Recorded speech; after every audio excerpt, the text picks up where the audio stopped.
ఈ పాపం మొత్తము గత 5 సంవత్సరాలు అధికారంలో ఉన్న పార్టీది. గత 5 సంవత్సరాల నుంచి ఈ యొక్క రిమ్స్ ప్రాంగణంలో ఈ పరిస్థితిలో ఇది నేను 2023 సంవత్సరము క్యాంపెయినింగ్ చేస్తున్నప్పుడు తీసిన ఫోటోలు. రాళ్ల మీద ఆరోగ్యం అని చెప్పి, ప్రజల ఆరోగ్యం అని చెప్పేసి వీళ్ళు ఈ రోజే నిద్ర లేచినట్టున్నారు. రాసుకోవడానికి ఏం న్యూస్లు లేవు. కూటమి ప్రభుత్వం బ్రహ్మాండంగా పనిచేస్తుంది.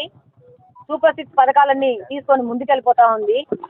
సో ఏదో ఒకటి విషయం చల్లాల ప్రజల దగ్గర, ప్రజలని ఒక త్రిశంకు స్వర్గంలో అబద్ధాలతో వాళ్ళని నడిపేయాలా.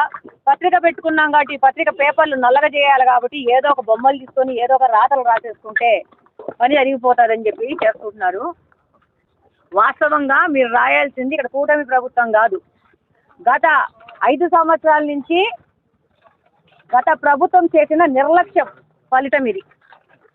గత 5 సంవత్సరాల నుంచి అధికారంలో ఉన్నోళ్ళు 151 సీట్లు వచ్చినాయని చెప్పిన వాళ్ళు, అలాగనే ఈ మధ్య రప్ప అనేటోళ్ళు, వాళ్ళందరూ వాళ్ళ తప్పిదాలని వాళ్ళు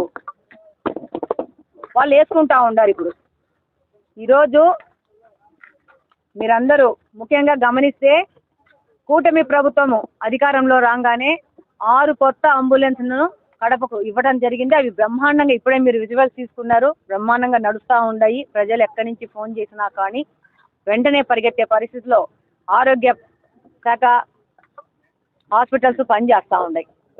ఇంకా ఈరోజు ఈ వార్త రాసుకున్నారు కదా, రేపటికి ఇంకొక వార్త ఇస్తున్నాము.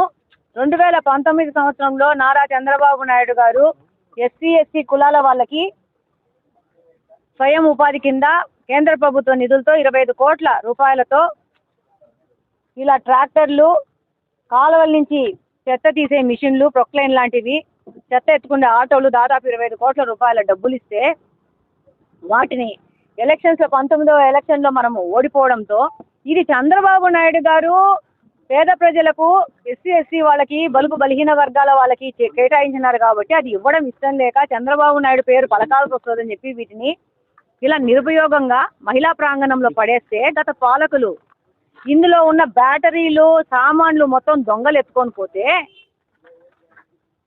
టైర్ల కానించి ఎత్తుకొని పోతే వీటిని మేమే ప్రశ్నించినాం. ఇక్కడ ఉన్నది కూడా 2023 సంవత్సరంలో వీళ్ళ తప్పిదాలని ఎలక్షన్స్కు ముందు మేము ప్రశ్నించడం కూడా జరిగింది. ఈరోజు కొత్తగా ఇప్పుడే నిద్రలు వేసినట్టు ఈ పత్రికలోని వాళ్ళు ఈ ఫోటోలు వేసుకొని ఇది కూటమి ప్రభుత్వ నిర్లక్ష్యం అని రాస్తారు.